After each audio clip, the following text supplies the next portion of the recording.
All right, good afternoon, everybody. Welcome back to our afternoon sessions on Sunday of the 2021 NOFA Summer Conference.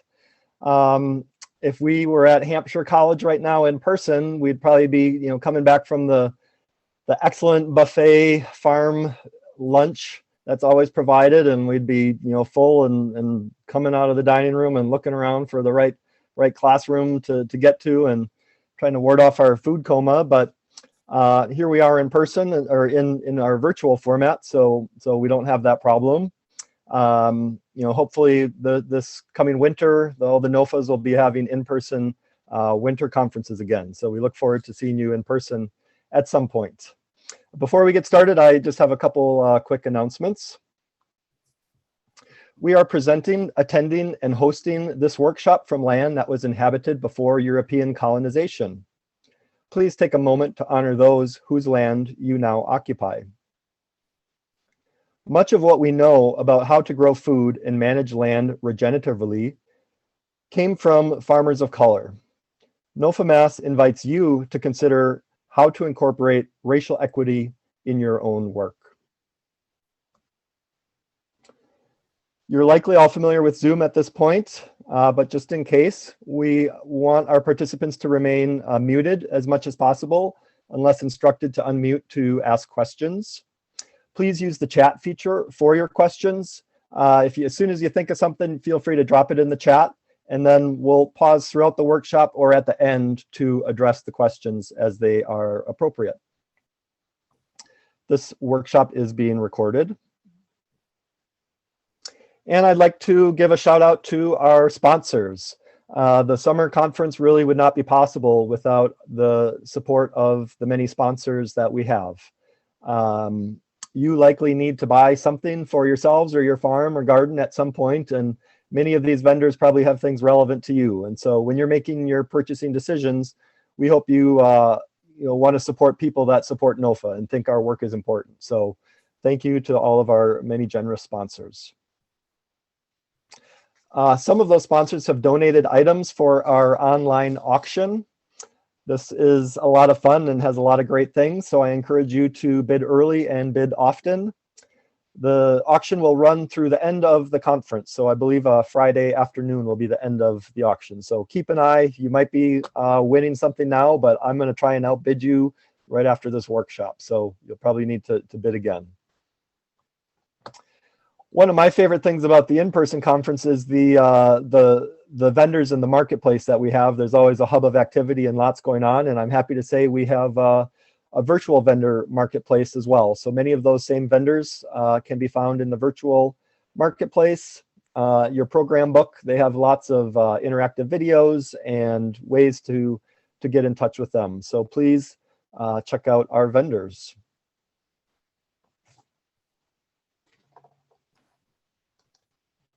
And now I will introduce our guest. Janel Ohletz grew up on a small family farm in New Hampshire. She has worked with the USDA and has a PhD in soil science from North Carolina State. In addition to her soil science work, Janel is a classically trained chef and a food systems advocate. So please give a warm welcome to Janel. Thank you. I'm going to go ahead and share my screen here, perhaps. Maybe, hold on, let me pause that. Try that again. There we go. Let me get to the right one. All right. Okay, so hopefully you're all seeing the full screen and not my presenter view. Great.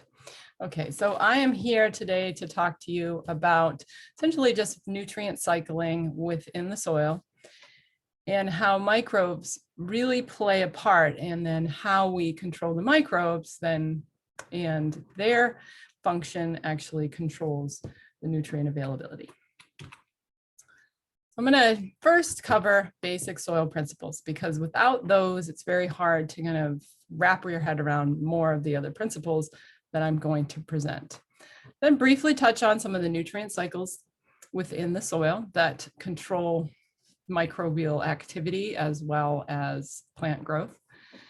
Then really dig into the living soil component and microbes and their function within the soil. Some of the things that control their functionality, as well as then how do we bring that system back into balance. Okay.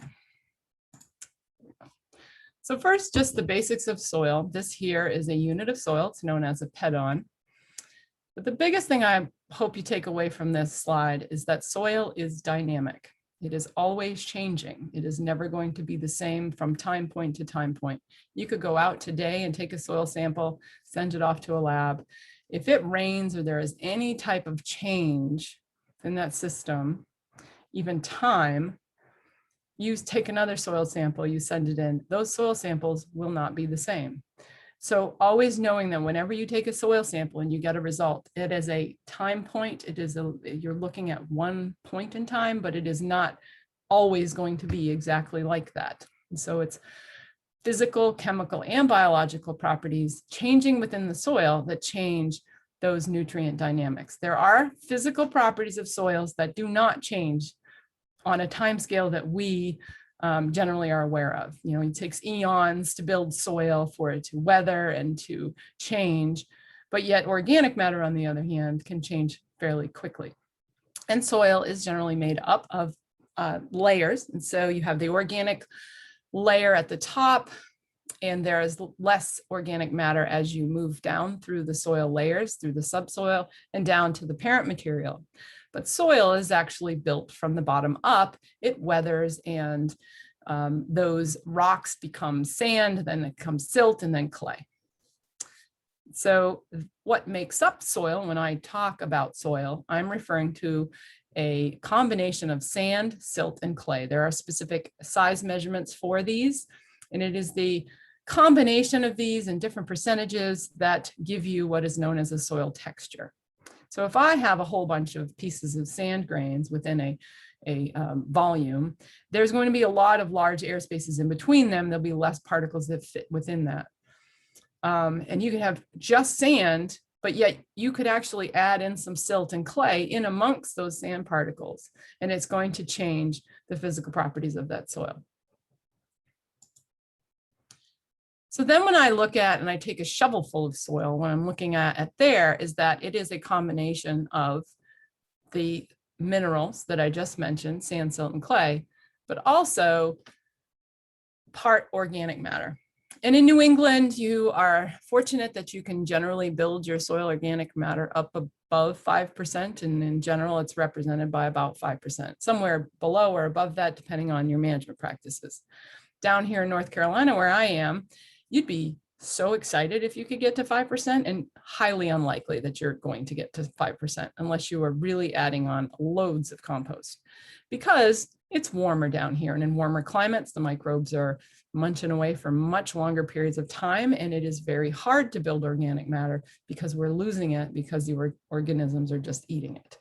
And then on the other half of that volume of a shovelful of soil is a very important component. That's the pore space within that. And that, we hope, is always generally half and half air and water. Roots of plants need both air and water to be able to function, and so do microbes. And so that's the idealistic representation of what we want our soil to be. Of course, we all have a varying difference from that, depending on some of the factors, whether that be a lot of rain or drought or temperature, change that slightly.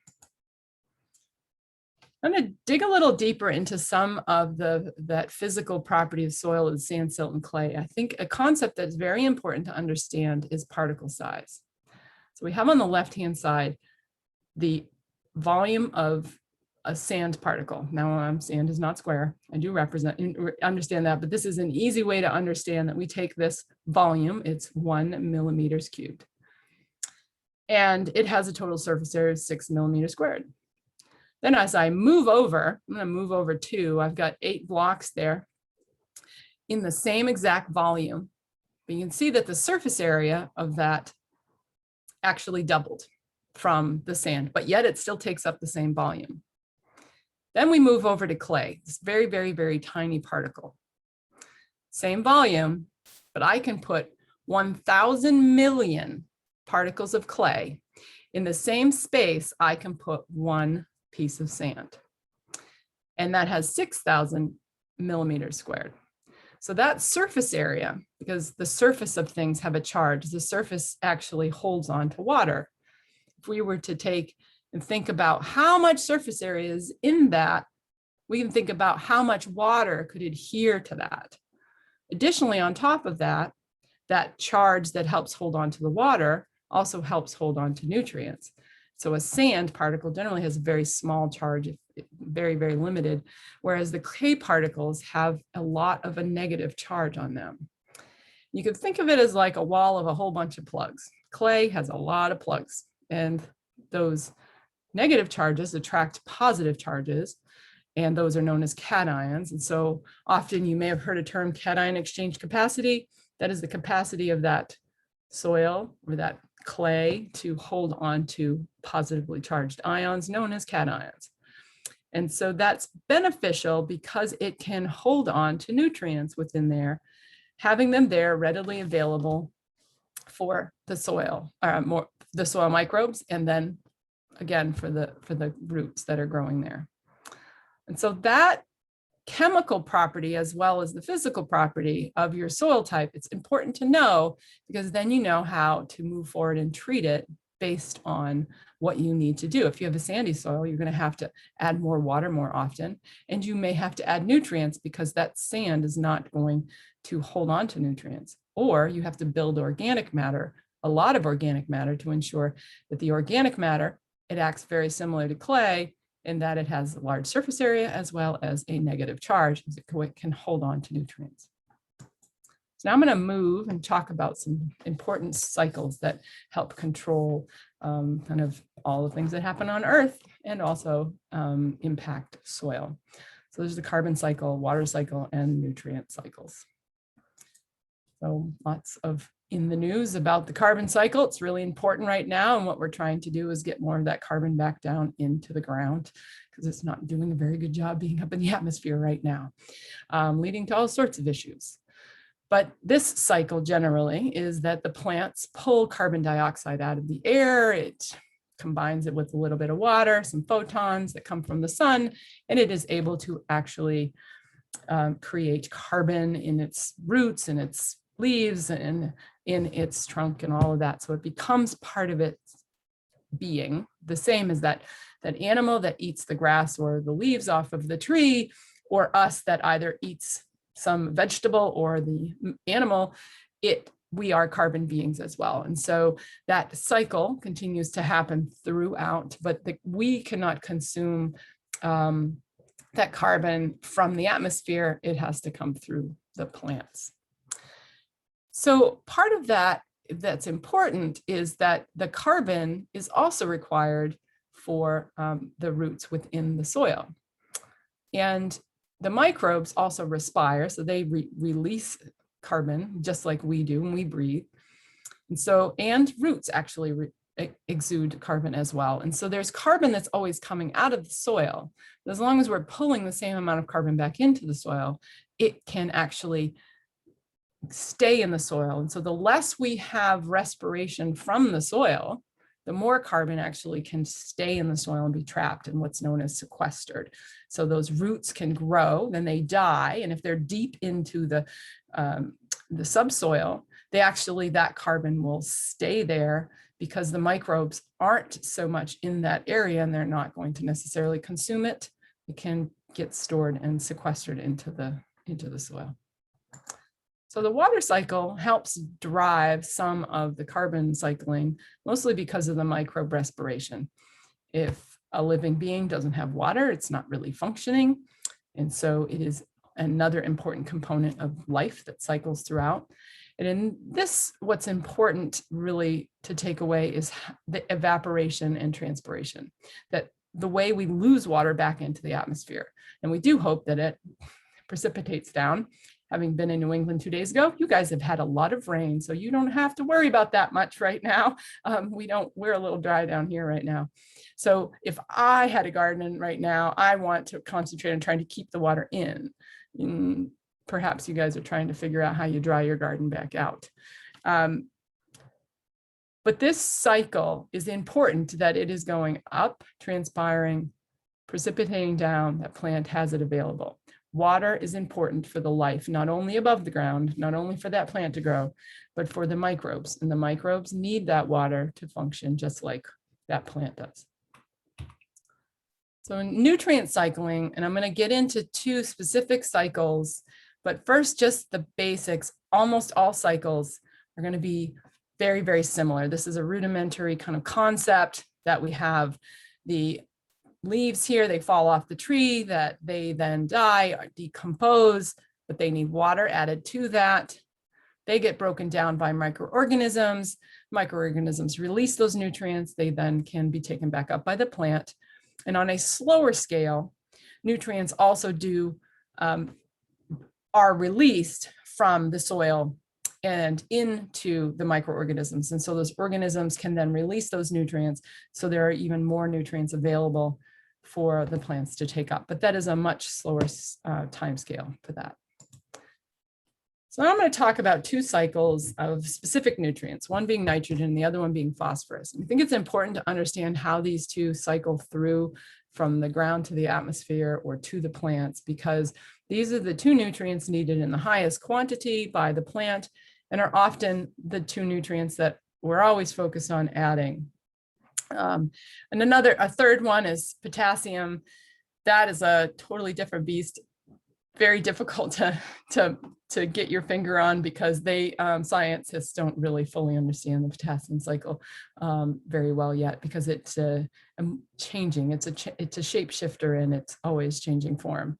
But generally, potassium is one that if you do add it to the soil, it often is easily taken up by the plant. However, nitrogen and phosphorus, on the other hand, microbes play a huge role in its availability. So to walk you through this diagram, we have about 72% of our atmosphere is made up of nitrogen, but the plants are not able to easily take that nitrogen out of the air and put it into themselves. They actually need a little bit of help.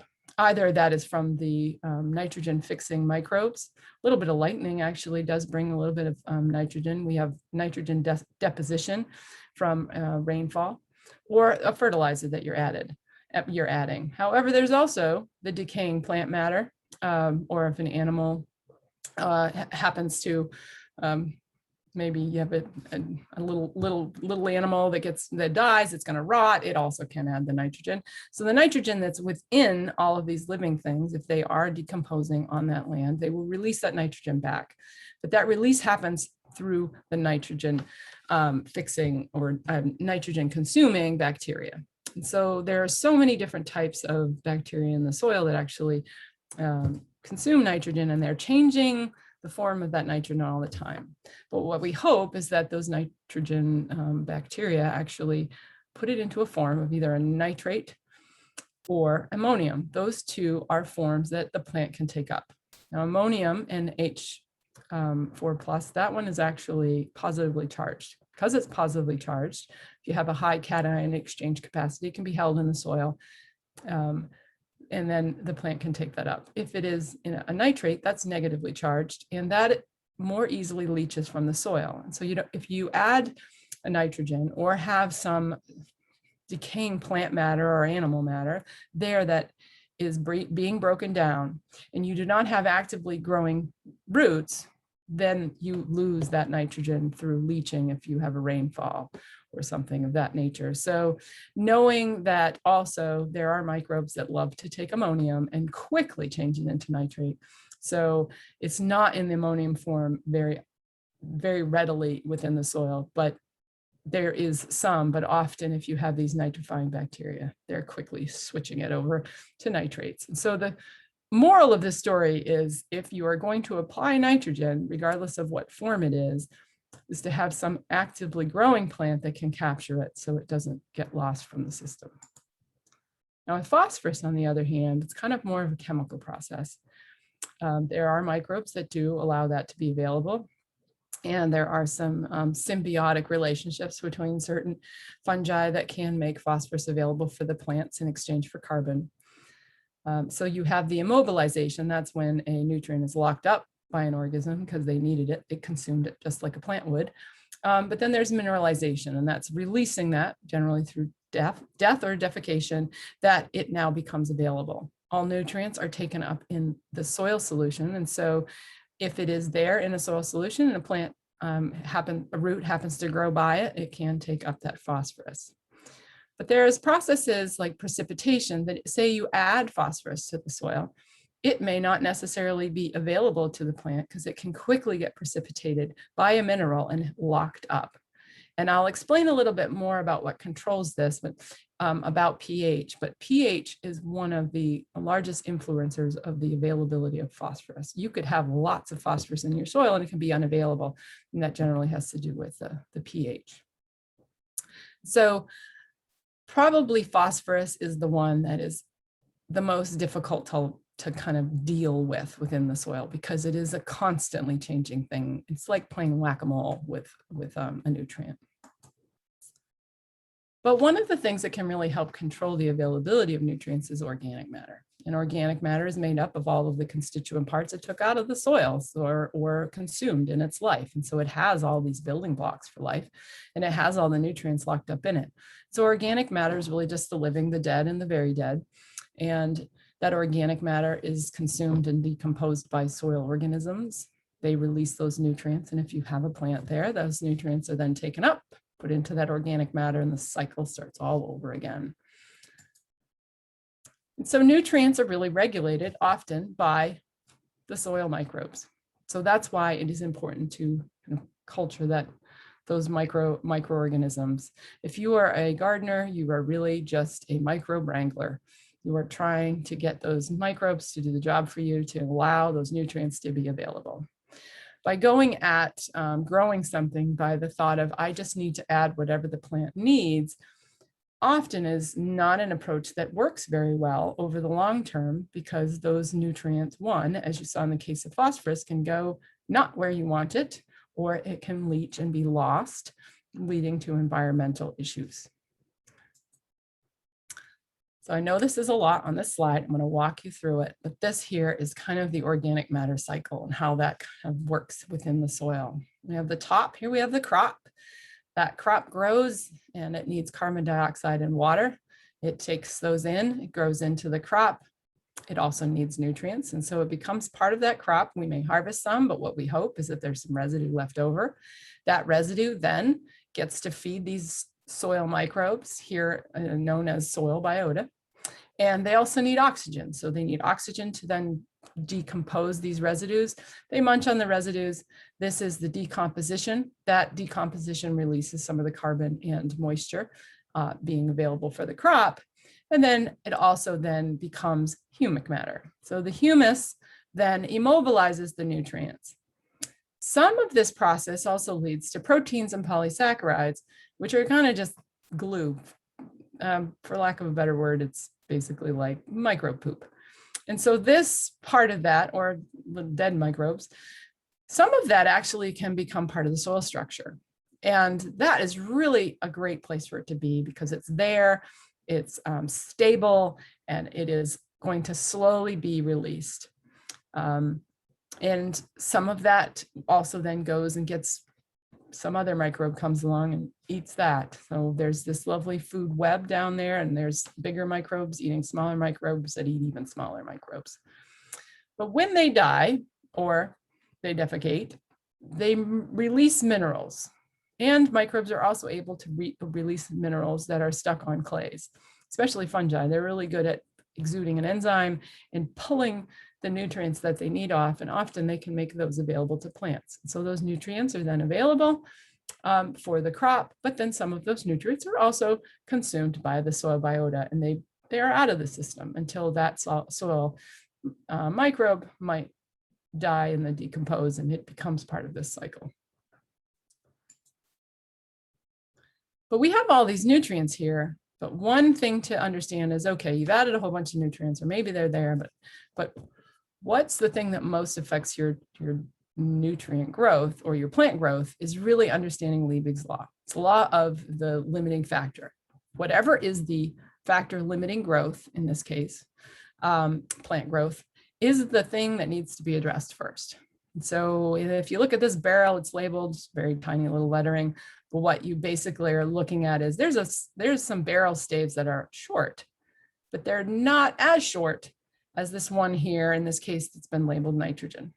And so until I address this nitrogen deficiency, regardless of what I do to the other slightly shorter staves, it won't do any good. So if I water my crop, or I give it more light because that's what somebody told me it needed, and I don't address the deficiency of nitrogen, it will not increase its growth because it needs to be the one limiting factor addressed first, always the lowest, and then from there you move around to what it needs next.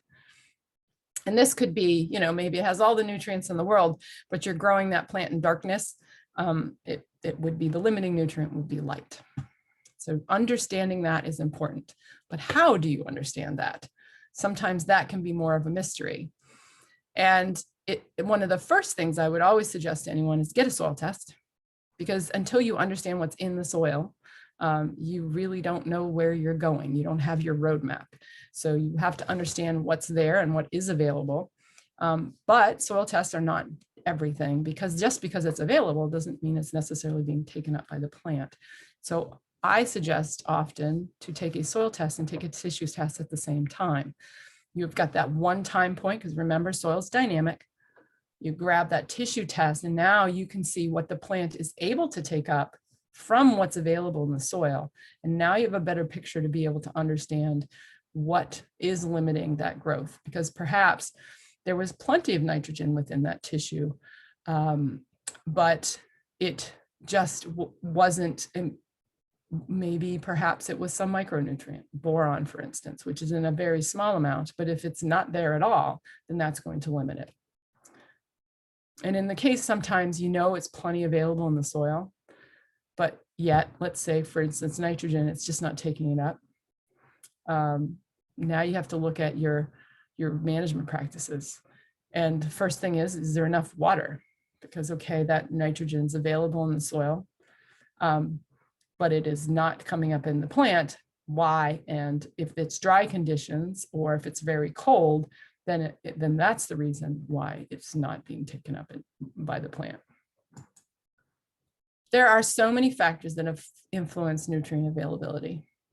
So obviously water is key. You can have too much water and limit nutrient uptake, and you can have not enough water and limit nutrient uptake.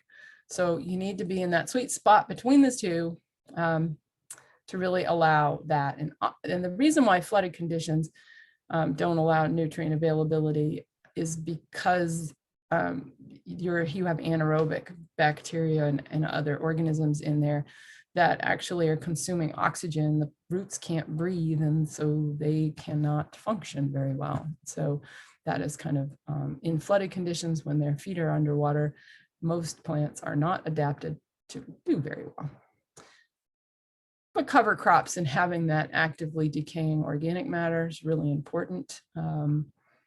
But yet sometimes you could have some competition, perhaps if it's weeds that are competing for the nutrients or the water. And then the disturbance of the soil and tillage, adding and infusing lots of oxygen into that soil would lead to a loss of organic matter and carbon dioxide into the atmosphere. But also you're kind of disturbing the soil microbial community there, because you're kind of breaking up their homes when you're doing that. And so trying to limit the disturbance can then often lead to better nutrient availability. So moving on to one of the biggest factors I see when I'm talking to people who have issues with their soil nutrients is pH. pH, in my mind, is the first thing that you need to address. If you don't address your pH, nothing else matters. So that's why that soil test is so important. And do a real, send it off to a lab and get a pH, and always send it off to the same lab, because they all kind of are slightly different. The pH is generally much better measured at a lab testing than one of these little home kits that we have done comparisons between the home test kits and the actual lab tests, and they could be a whole unit off. And so that's an order of magnitude off. And so if you have a 6 compared to a 5, that is a huge difference. And so you may take a soil test at home and you see, oh, it's 5, I better add lime. But if in fact that is actually a 6 and you add lime, now you might have adjusted it too high up and now you have a whole host of other problems. But often in New England and all along the East Coast, we are mostly concerned with low pH or highly acid soil because the plants just really don't like high acid soils. Unless they're blueberries, they do very well. There's a few other crops that love very high acid soils. But in general, the crops we're going to eat often love to have a kind of closer to a neutral pH, around 5.8 to 6.8 is where they like that. And so generally, there's 2 reasons for that. And it all comes down to where that plant evolved to grow. But pH needs to be above 5.5, generally because it limits, at that point, aluminum toxicity. Aluminum is highly available in soils below 5.5. And this image here on the left-hand side shows 2 different roots grown in 2 different solutions, one being an ideal pH solution and one that had aluminum toxicity. I would say that the ones on the right-hand side would probably not do very well if it had any stress to it at all, like lack of water. It's not going to get nutrients. It's just not going to grow very well because those roots just aren't going deep into the soil. And if we put those roots under an electron microscope, we see on this pair of black and white images, the one on the left-hand side is a healthy root. Looks very nice. It's going to actively go through the soil. It's going to get the nutrients and the water it needs, and that plant will be healthy. On the right is a plant grown in a highly aluminum toxic situation. And as you can see, that root basically looks burned. It is not going to be able to take up water and nutrients. It's not going to lead to a very healthy plant. So first and foremost, addressing that pH. One of the other reasons why we want to do that is because pH so affects the chemistry of the soil and the nutrients that are available at specific pHs. So many of you have probably seen this diagram before, and essentially what it's showing is how available the nutrient is based on the pH. And so if we look at where we want our ideal situation for pH to be 5.8 to about 6.8, that is when the suite of nutrients are, in general, fairly available, regardless of whether they tend to be more available at a higher pH or more available at a lower pH. Here we have this kind of nice sweet spot right in the middle. And so by just adjusting that pH to be in an ideal situation for that plant, you then control many of the nutrients that are available. And they're not being locked up in some other chemical formulation, which will make them unable to be taken up by the plant. So how do I adjust pH? Well, if it's a highly acidic soil, I'm going to add lime. And so if I add my lime, I put that lime into the soil. First of all, you can see this lovely clay particle here, or it could be an organic matter particle. Both have negative charges. And as you see on this, I have a lot of aluminum as well as hydrogen. And so the hydrogen and measure of that pH, or the acidity in the soil, is kind of a measure of how many of these hydrogens are actually in the soil solution. So a low pH has a low percentage of hydrogen within the solution. They're stuck on this particle. So I have that pesky little aluminum, and I want to get rid of it. So I've added my lime, and now these aluminums move off of that clay particle, and they become some other aluminum constituent that is not going to hurt my plant anymore. Also, my hydrogen leave the clay particle and they come over here and they become carbonic acid, not going to hurt, and also add to my acidity in the soil. The cool thing also by doing this is that it's released some of these spaces on this clay particle that now some of my positively charged little ions can be held on and held into the soil. They won't leave or be leached. And so that is the other benefit of liming the soil and getting that in balance, is that it then holds on the nutrients that you want to be available when the plant needs it. But there is one other factor that is important in figuring out how much lime you need to add to the soil. That is called buffering capacity. So not all soils are created equal. So it is important to understand what type of soil you have, or a soil lab determines this through a lovely test so they can calculate how much lime you need to add. So I have a sandy loam, a silt loam, and a silt clay loam in this table. Now, here is the measure of the pH. Let's say I measure my soil and it's a 5 to a 5.4. I want to calculate how much lime I need. My sandy loam soil, I need 45 pounds of limestone per 1,000 square feet. So that's a bed measuring 10 by 100, if I do my math correctly. When I move over to the silt loam, I would actually need 85 pounds of limestone. And then when I have a soil that has much more clay in it, I actually need 115 pounds of limestone per 1,000 square feet. So you can see there is a 2.5-fold difference between the sandy loam and how much lime it needs compared to the silt clay loam. So understanding and ensuring that you have someone who calculates that lime additive to how much you need to put in there based on the soil texture, it's very important, because if you were to say treat the sandy loam like you do the silt clay loam and you put 115 pounds into this sandy loam, you are now going to have an opposite problem, and now you have a pH that's too high, and now you have to add something to bring the pH back down, which would be elemental sulfur most of the time. So a very important concept to understand, and also that when you add lime, this is not an instant thing. It takes about 6 months, it's a chemical process, for that lime to work and actually bring that pH into balance. So testing in the fall, understanding that that's when you want to apply the lime so that when it comes time to plant in the spring, you're all ready to go. But there are other things that can actually influence the pH in the soil. They do that on a slightly smaller scale, but leaving the residues of crops down in there on the soil, breaking down, actually helps to reduce the acidification of the soil. But when we remove our crops, or we have animals that remove them through, like, let's say in the case of a pasture, that often leads to acidification because we have that organic matter leaving. That has to do with the chemistry of the soil and some of the nitrogen that's actually available in there and the nutrients that are being taken up. But just knowing that when we increase our organic matter, we actually help soil acidity as well.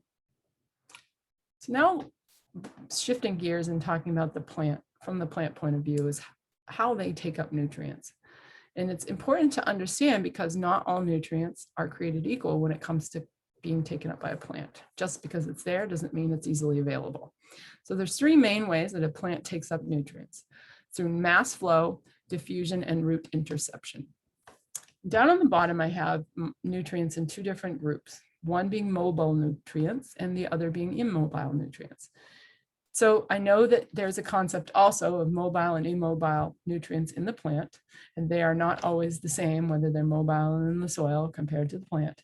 Knowing that the mobile nutrients easily move through the soil, and even if they're way away from the roots, they generally will flow over there. But if they're immobile, just because they're there, if you don't have a vigorous root system that grows near them and into the rhizosphere, often those nutrients are not available to the plant because you need a healthy root system in order for them to access the nutrients, or healthy microbes that can help make them available for them. So that mass flow is essentially just dissolved nutrients that flow along with water. So it's like a vacuum. The plant sucks up the water through transpiration, and it creates a vacuum, and along with it come the nutrients that it needs. And so you can have some of these nitrogen, boron, sulfur, they flow easily through. And often this nutrient availability is controlled more by the amount of water that's available, as well as temperature, because temperature controls plants' transpiration. So if it's cold, plant's just not going to be functioning much. And often there are certain plants, in the case of like cucurbits or cucumbers, melons, and squash, they don't like cold soil. If you plant a melon in soil that is below 65 degrees, it actually is not going to take up anything in its roots. They are not active. So it could be hot outside and it's going to lose water through its leaves through transpiration, but there is no more water coming in through the roots to replace that. You lead to a wilted plant and generally death. So temperature is also an important factor. And the other reason why temperature is important, although this doesn't have to do with mass flow, but just nutrient availability, is temperature and microbe activity. If it's cold, we don't like being out functioning around when it's cold, neither do the microbes. And so they're generally going to be dormant. So the other way, another way is diffusion. And so diffusion has to do with a concentration gradient. So in the case of, let's say you have an area of salty water and an area of non-salty water, the salt will go over to the area of non-salt because it's higher concentration. It's going to move to the area of low concentration. The same is true for the plant nutrient, that as the plant takes up that nutrient, it creates a gradient. There's less near the plant, so then more will move over to take its place. And a lot of this is also controlled by cation exchange capacity, how many nutrients are available within that area and be readily able to move over and diffuse into the plant. And pH, again, also controls that as well. And finally, we have root interception. There are certain nutrients, especially phosphorus, where the root actually has to grow over to it because phosphorus is so immobile in the soil, it just doesn't move through the soil. And so if you don't have a vigorous root system that's not able to grow, or you have compacted root condition or soil conditions, that root can't get over to what it needs. It can't access the phosphorus. Unless it has a little buddy and it has some help from a mycorrhizae, the mycorrhizae actually can get through the soil, and in an exchange for a little bit of carbon from the plant, it will get the phosphorus for it. So that is why having those symbiotic relationships for more than just fixation of nitrogen is so vital for that plant. And we have also seen that mycorrhizae can assist in getting potassium to the plant as well. The things that really control this on top of soil compaction, as I've already mentioned, is soil texture as well. Because if you have a lot of sand, you just don't have a lot of nutrients that are being held onto that. So you just won't, the root can easily get through it, but you just don't have a lot of nutrients hanging around there. But also if your plant is diseased, it's not going to grow very well. And so it's not going to easily grow through the soil to get to it because it has some fungal pathogen that is nibbling on the roots and reducing its vigor. And then the final one is, as I've mentioned and shown you, the pH. Aluminum toxicity affects the root growth, which would affect its ability to go find the nutrients it needs. So I'm digging a little deeper into the mycorrhizae and what they do. And even the soil microbes, they love to live around the area around the root known as the rhizosphere.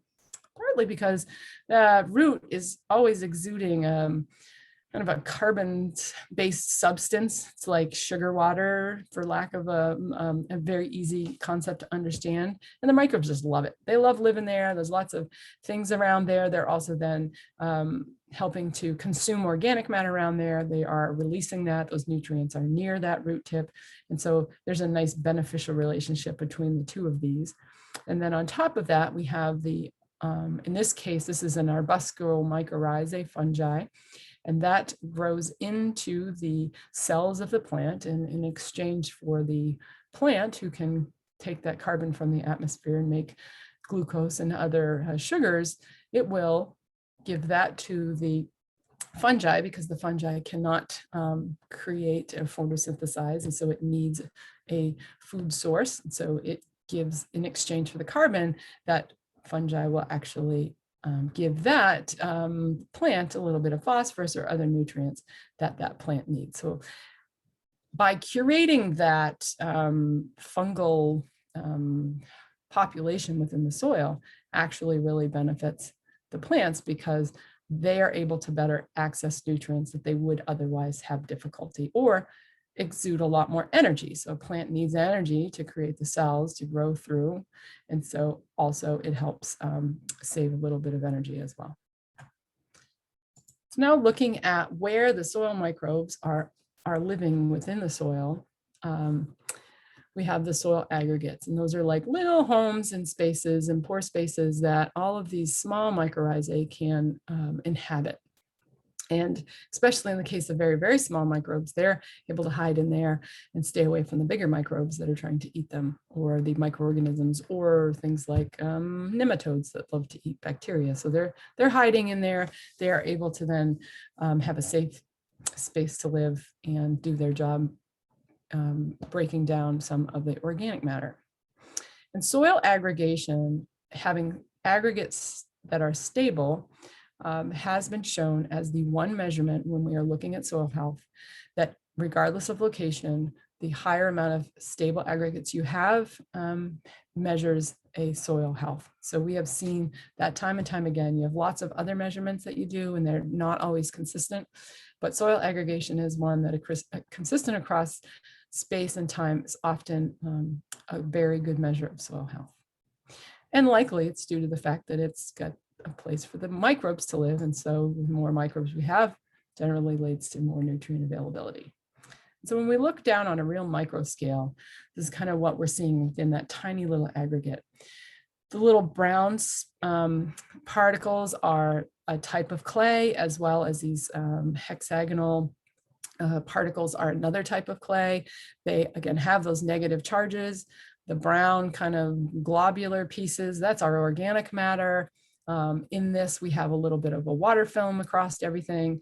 And all these little teeny particles in here are our little tiny soil microbes. And they are munching off on these clay particles, helping to release those nutrients. And they release them into the soil solution. They're available for the roots. And a root could grow through this small aggregate and be able to access nutrients that are being released by the microbes. But management practices really play a role in how well those soil aggregates can actually stay together or be stable. And so this is an image of a slake test. And essentially you take a dried up old clod from your soil and you place it in water. And the one on the right-hand side, staying together within that water, likely because it's kind of glued by all of the exudates from microbes. And so that is a great thing, because if I had a bunch of water that I'm adding to my soil, I want that to stay together because I want the water to be able to infiltrate in. On the left-hand side, if I were to have a rainstorm or add a lot of water to this, what's going to happen is that breaks down, it compacts easily, and then you have less pore space and you have less ability for that water to infiltrate into that soil. So trying to do management practices so that you can have these better soil aggregates would lead to a healthier soil and many benefits beyond just nutrient availability. And as I've mentioned a few times about water, it equals nutrient availability when it comes to plants. Without water, we don't have microbes being active, and then plants need the soil solution to take up the nutrient. And so it needs to be available within that soil solution. So water is probably the biggest controlling factor above nutrient availability for a plant to be able to access nutrients. So we control often what's going on under the soil by having water there. So ensuring that it's consistent as well is important. But again, soil texture controls a lot of that. So knowing your soil texture, not only do you want to know that for buffering capacity and pore space and all those, but you also want to know that for how much water you have available to your plants. So in the case of sandy soil, and down on the bottom of this diagram here, we have from sand all the way through to clay, and that's basically from larger particle sizes to very small particle sizes. And then on the vertical axis, we have percent of soil water. So with 0%, there's still, with a sand, you have 5%. At 5%, my plants would still wilt. So this area on the bottom is known as hygroscopic water. That's essentially the water that's going to be adhering to the surface of the particles, unable for the plant to be able to get at. Even when you have a sponge and you wring it out, it still seems moist, but there's no more water coming out. Essentially, that's the same thing. The plant cannot get the water up, even though technically there is still water in that soil. So as you can see, the clay, you'd have 25% water in there, and a plant is still not going to get at it, and it's going to wilt. On the opposite side, we have field capacity, or the gravitational water. Now that's the stuff that's going to just flow through the system. Gravity's going to take it out. And so sand doesn't hold on to very much water at all. Most water that's put in is going to flow right through and be lost. Whereas in the case of the clay, you have very little water that actually is going to flow through the system at all. And in fact, it won't hold much more than, say, 35% or so, because there's all the pore spaces are just filled. So this area in the center, known as the available water, is important to see that it changes depending on the soil type you have.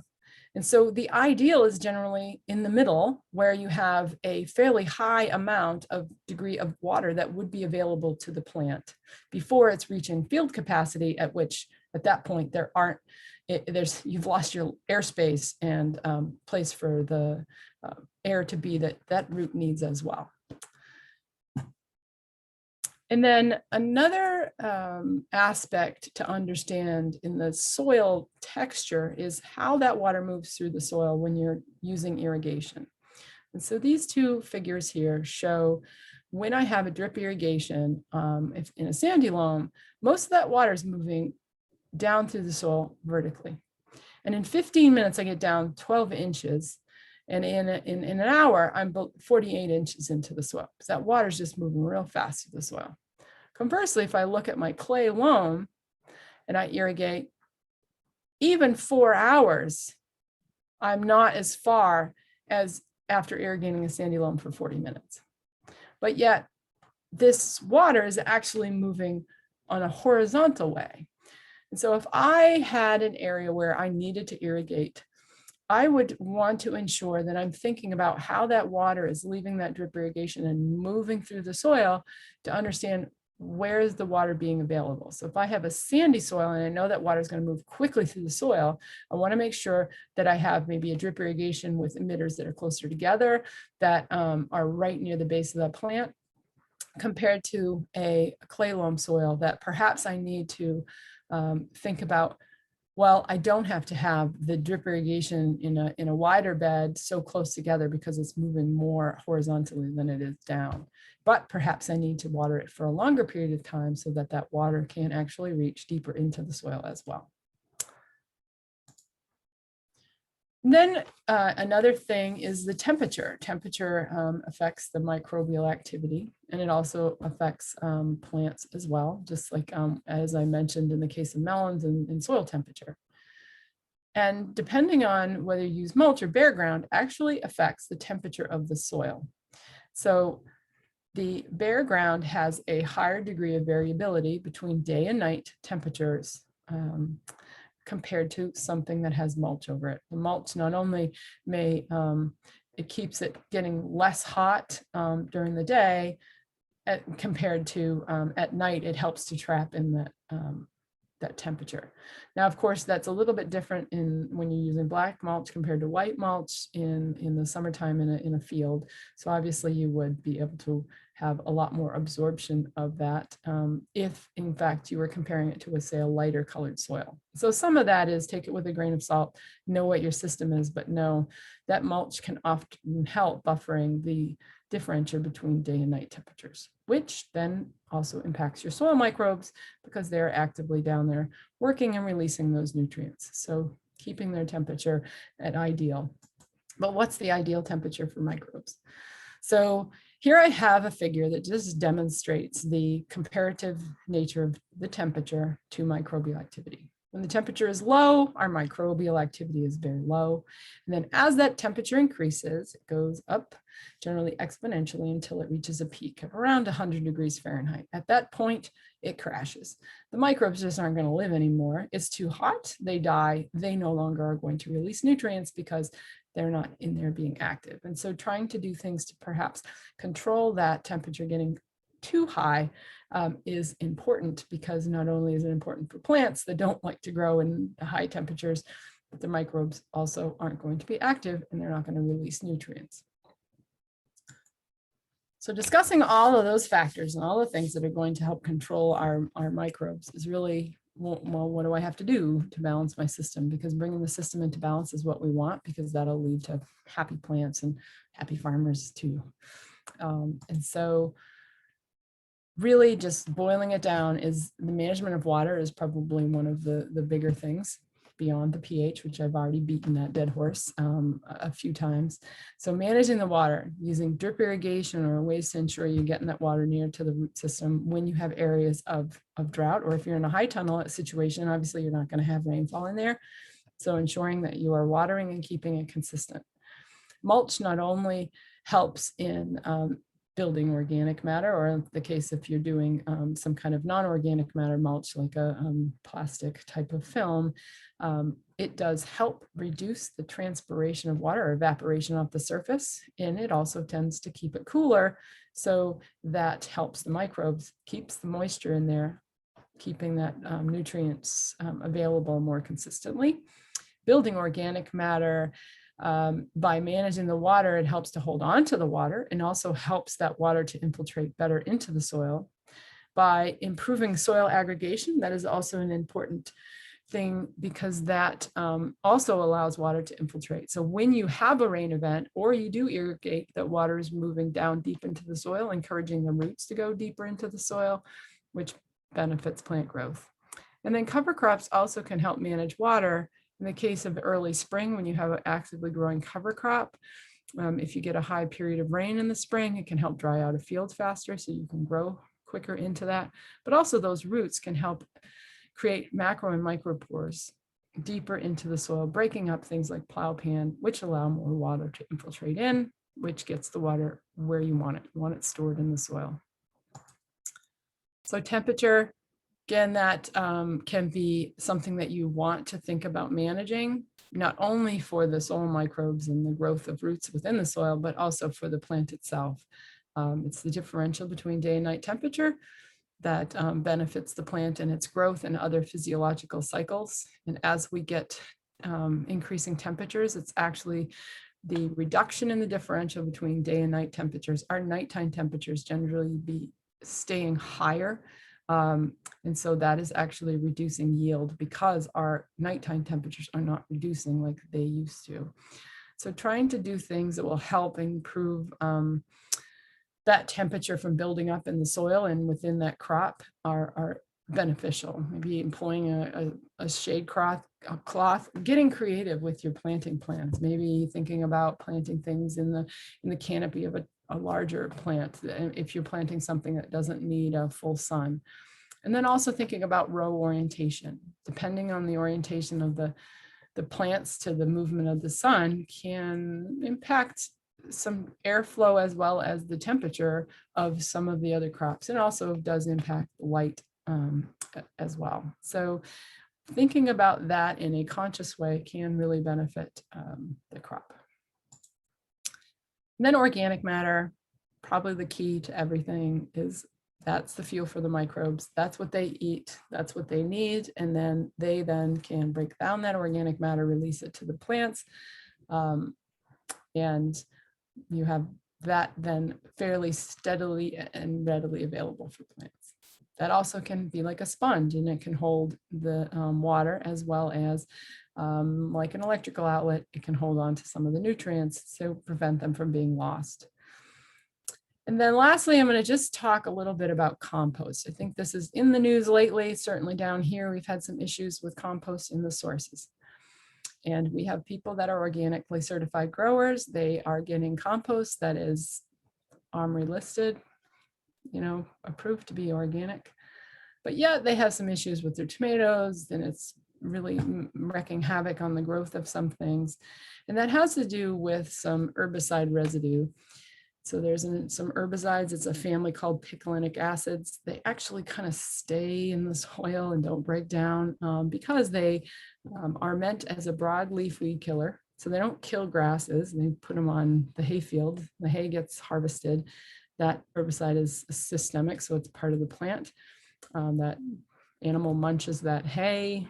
It goes into the manure, does not break down or change within the animal. Then that manure is composted, and that manure is then put on to some plants. Let's say it's horse manure that is not going to burn the plants because it's great for putting on some plants. But unfortunately, if that horse happened to munch hay that has that herbicide on it, that herbicide can then be taken up by the plants as it's released by the microbes, and unfortunately can really lead to some funky looking tomato plants and some other things. There's Solanaceae crops especially, so those are tomatoes, peppers, potatoes, things of that nature. Those are very affected by that, and it can take up to 4 years for that herbicide to actually break down where it's no longer going to be a problem. So if you're going to add compost, know your source, know where it comes from, and try to be cognizant that you may inadvertently have something there that you don't want. They don't really measure it. And so just knowing where it came from and the parent material is an important factor that I am finding a lot of people this year and last year sending me pictures of, oh my goodness, what happened to my potato plant or tomato plant. Not a virus, just an herbicide.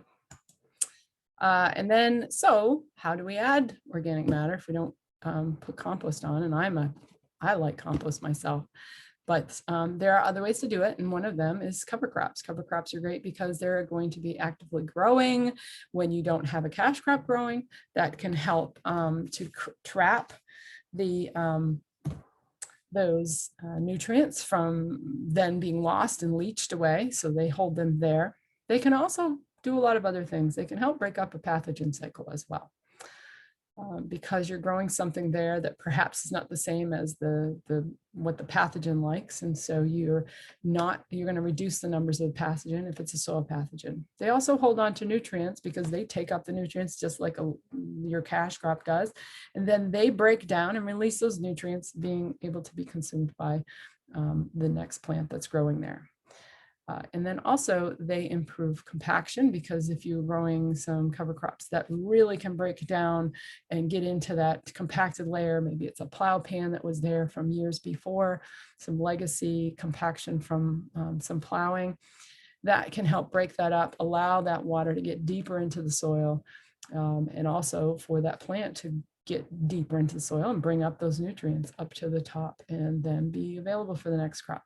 So it's really but one thing to be aware of is knowing the cover crop that you grow, what type it is, and ensuring that it doesn't become a bridge. So if you grow a cover crop that is highly related to the next crop that you're growing, know that now you've given it that pathogen or insect a bridge to the next crop. And so being cognizant of that, I think, is important. So thinking those things through. Often that is one of the things someone says, mostly that's not in the case for people growing vegetable crops as much as is like soybeans, and then you grow a legume crop. If you grow a legume crop as a cover crop and then you put soybeans in, often there are some pathogens that enjoy both. And now you have just growing soybeans into an area where now you have a nice high population. It's not a wrap up, as I'm a rather long-winded presentation. I know it's an hour and a half, and that's a lot to give someone in a soil class. I've been studying soils for many years, and it can be overwhelming, and I do understand. So in conclusion, I want to say, first and foremost, do a soil and tissue test, understand where you're starting so that you know where you are on the map. You need to have the "you are here," and then understand where you need to go.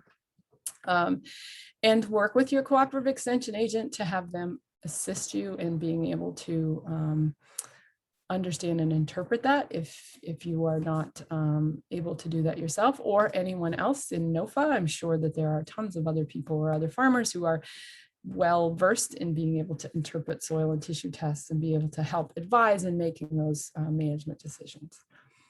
Please address your pH first and foremost. Ensure what your pH is, and then soil test on a fairly regular basis so that you know that what you're doing as far as trying to control the pH is working, and that you don't over lime. So you could add lime every year, always the same, thinking you're doing great, but then you get to the other side, you're over liming it. Now you've got another issue.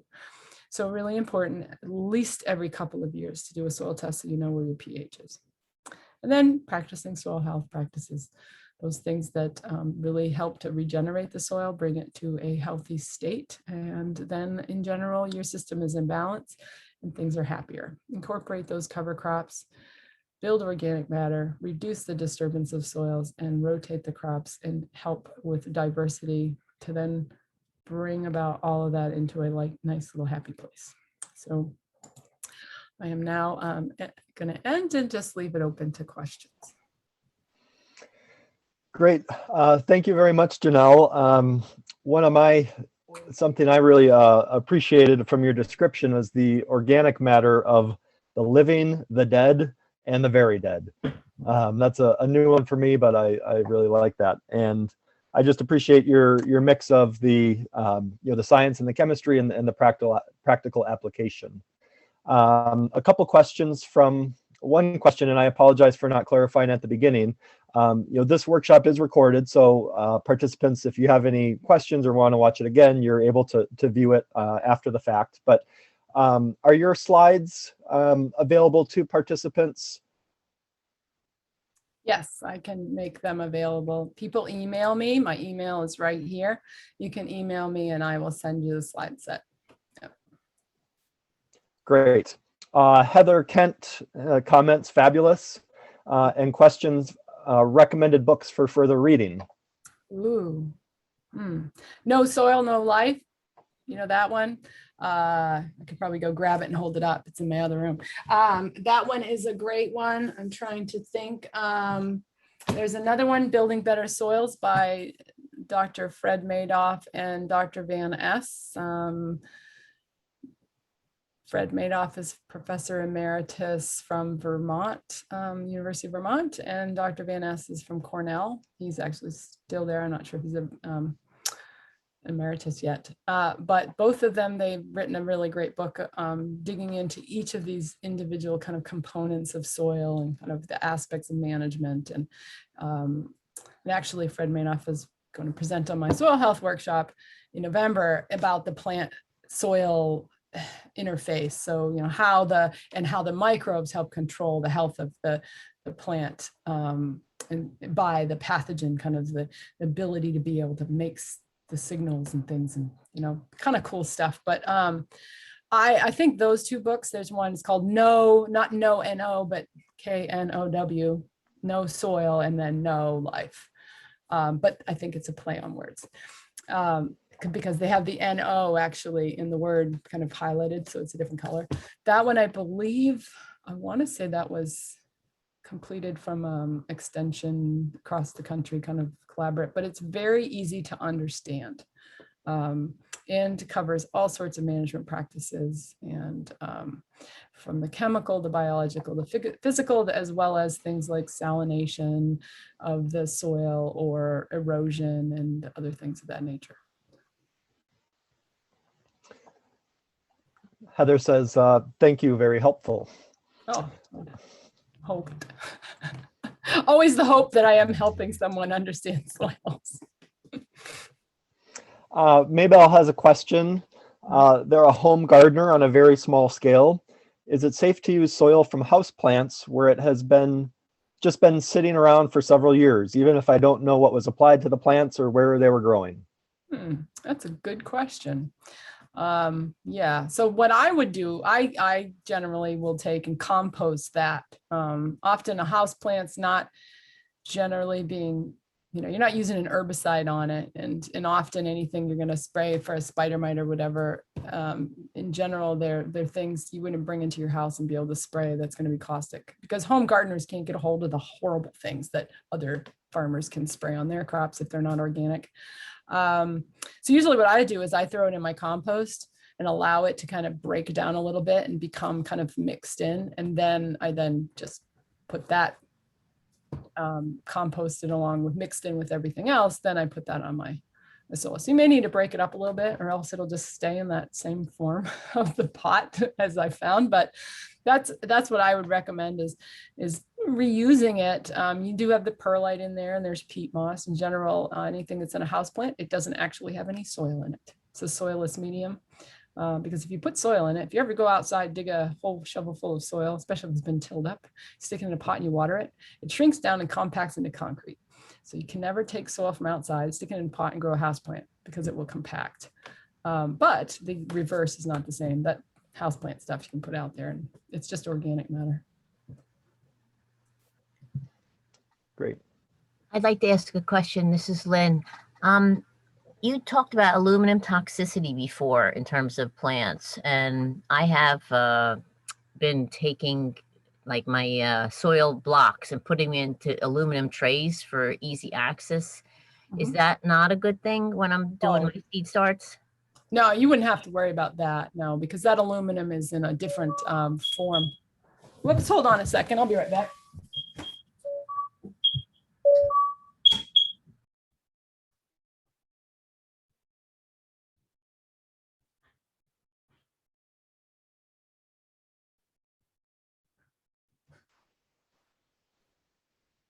I have not seen aluminum planting trays, but that sounds like sounds better than plastic. Yeah, I just thank you for that, because that was the one thing I was worried. I have a lot of aluminum trays that I use, and it didn't seem to affect it, but when you talked about aluminum toxicity, I was like, uh-oh. No, it's just the actual Al3 raw form of aluminum, which in a pot, like a tray or anything like that, they actually are smelting it down and become something different. So no, you wouldn't have to worry about that. Hi, I'm multitasking. I had tomatoes on the stove and they were causing my fire alarm to go off. Sorry. Could I clarify on the houseplant question? So I'm actually in an apartment. I don't really have a place to compost per se. These are houseplants that they've been dead, like poinsettias from 4 years ago, and they've just been sitting in the pot. So nothing's happened to that soil. Nothing's been applied to it or anything for several years.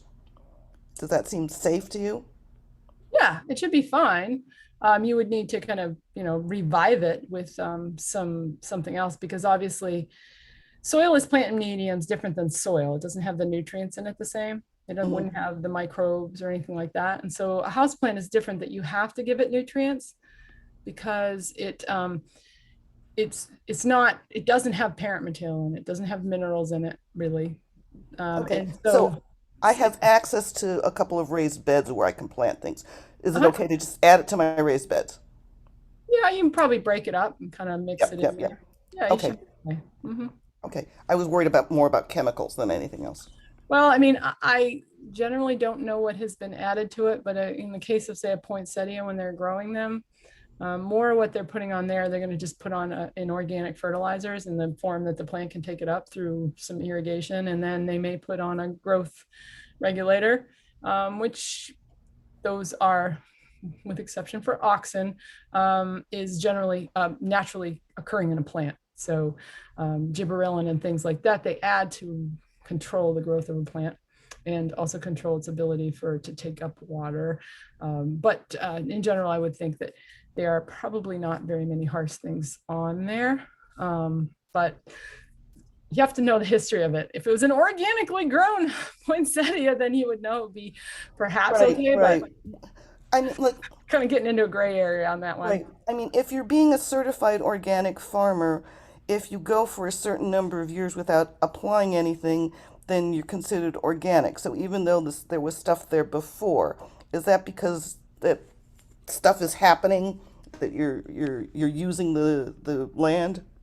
It's because the microbes actually generally break those down. So pretty much all of those things that you're adding to the soil have a life that it breaks down in the soil. And so originally back, it used to be 5 years. Now they've got it to 3 years that you have to kind of keep, like, do nothing to get certified. You have to have management practices back 3 years to understand what's been added to the soil before you can get certified organic.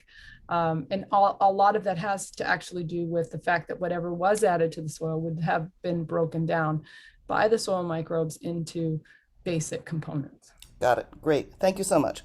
Welcome.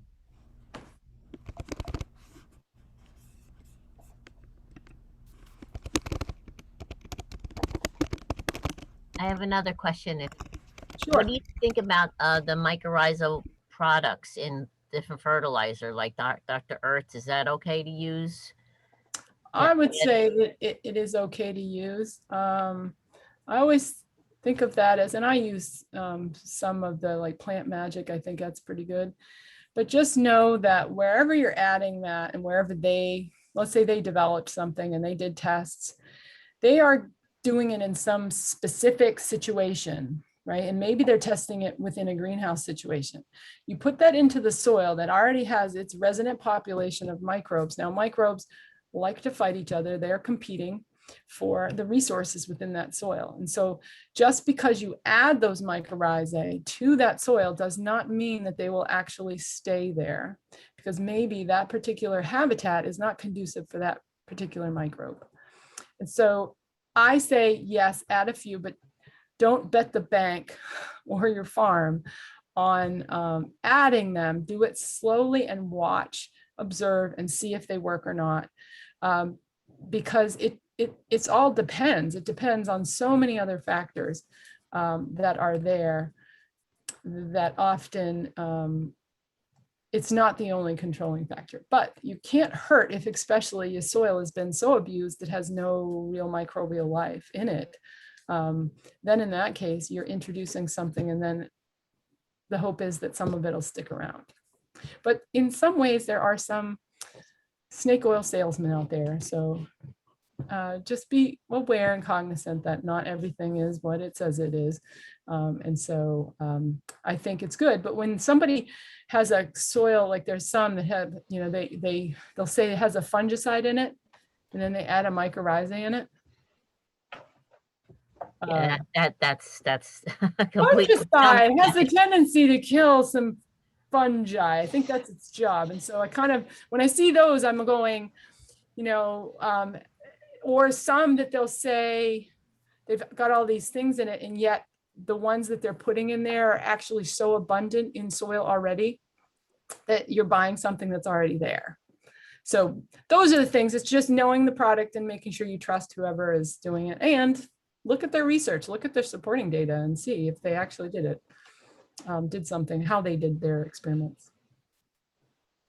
Thank you. That's really good advice, especially with the compost too, because a lot of times you'll go, and I make my own, but if people are looking for something online or in the stores, you're not actually sure where that's coming from, even with big farms. You're absolutely right. That's an interesting thing to look at. Yeah, we have a municipal composter here. He's any landscape place that you're going to get the compost from, it's coming from this particular entity. And last year there were so many farms, organic farms and other home gardeners that got a load of compost from them, and their tomatoes all died.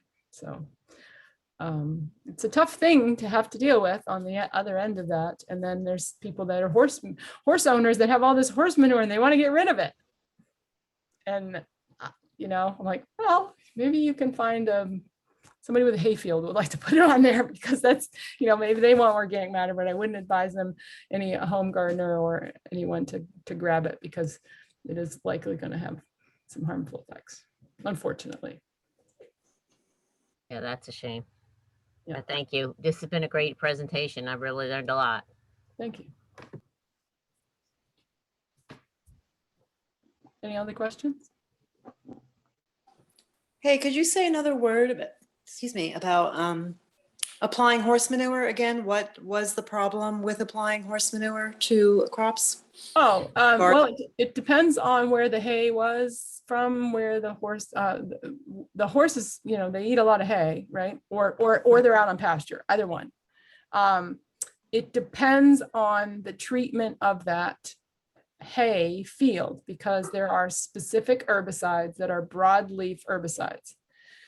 Hay, people that make their money off of managing hay fields have issues with broadleaf weeds. They want to get rid of them. There are herbicides, they're in the picolinic acid family, that don't degrade easily. They do not kill grass, they kill broadleaf weeds, but they're systemic, so they're up in the plant. They don't harm an animal that eats them, or at least that's the hope. And then it doesn't break down in their digestive system. So it's in the poop manure on the way out. And now you add that manure to your garden, and the microbes begin to degrade that hay, and they release the herbicide into the soil solution, being taken up by the plant, and it's just as if you sprayed the plant with an herbicide. It's a broadleaf plant. So if you put the manure on corn, no problem. It's not going to harm it at all because it's Gramineaceae. It's a monocot. It's not going to die. So manure away with those because it's not going to harm it, other than the fact that you're adding an herbicide if you're organically certified. But the problem is that this horse manure can be considered organic. And that's where we're having this kind of issue, is that these things are still considered organic. You can add them if you're a certified organic grower, but yet now you're introducing this herbicide inadvertently into your system. So unfortunately, that's the problem, is these things take about 4 years to break down. And so if you take horse manure and it's been composted for 4 years, you can go ahead and use it because now it's been broken down by the microbes. And that you said affected the Solanaceae? It affects a lot of crops, but predominantly the Solanaceae tend to be more sensitive to it. But Okay. There's a whole list of crops. If you go really want to geek out and look on EPA under like Grazon, which is the specific herbicide that tends to be most liked for this, they have on their label a warning of, that it will harm these, shown to harm these. And I just know that we are having an issue predominantly with Solanaceae. Crops tend to be more damaged by a lower concentration. So, I see. you may not have a lot of manure there, but you can have just, we're talking parts per trillion that then are harming the tomato crops. They'll generally look like they have like a weird virus. The leaves are all just like curled and gnarly looking. They just don't seem like they're growing normal. Yes. Not all the leaves will be like that. And that's generally conducive to herbicide injury. I actually have one more question. Could you just say another word about tissue testing?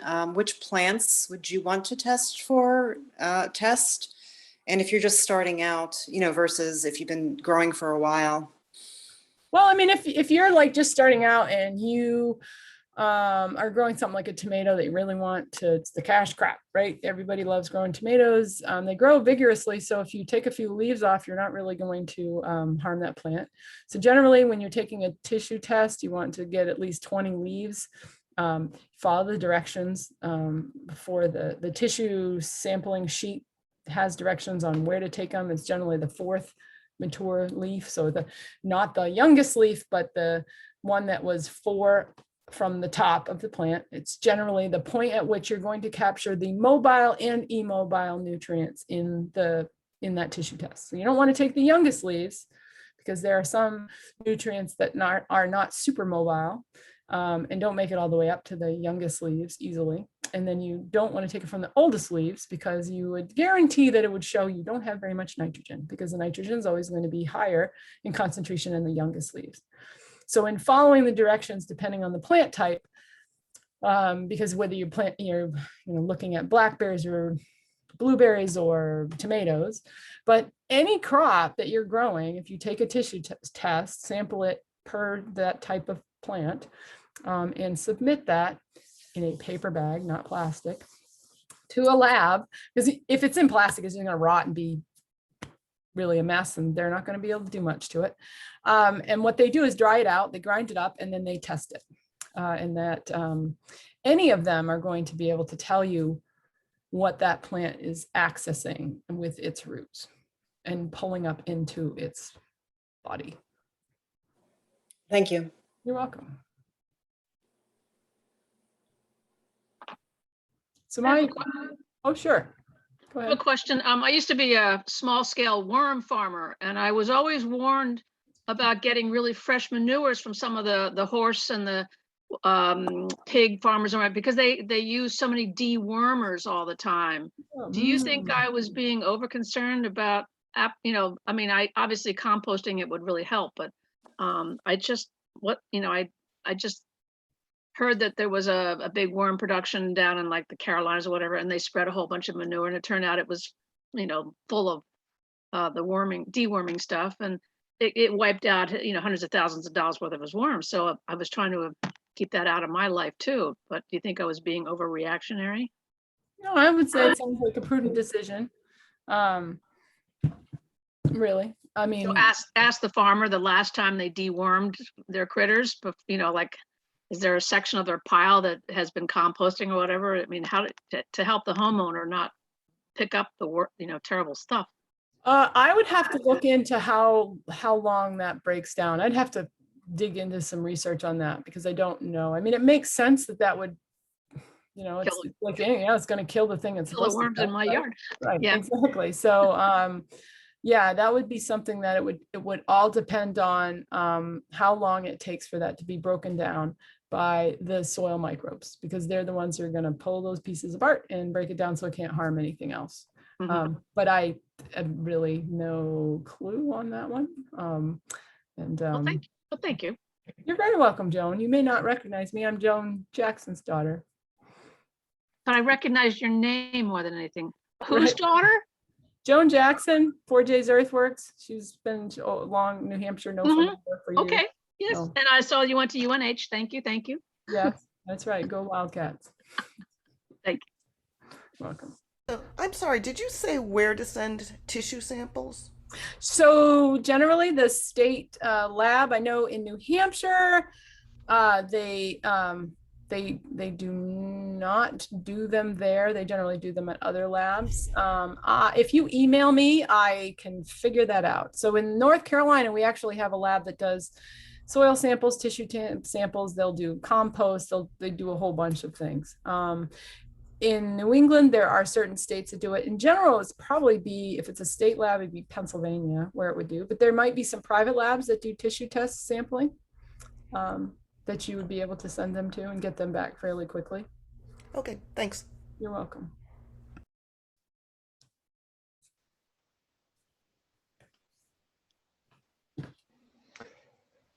We're almost out of time. Great. If I don't see any other remaining questions in the chat, we have time for one more if you get it in quick. But you're getting lots of compliments in the chat to making the scientific accessible. That's my hope. That's my job as an extension agent. That's what we're supposed to do.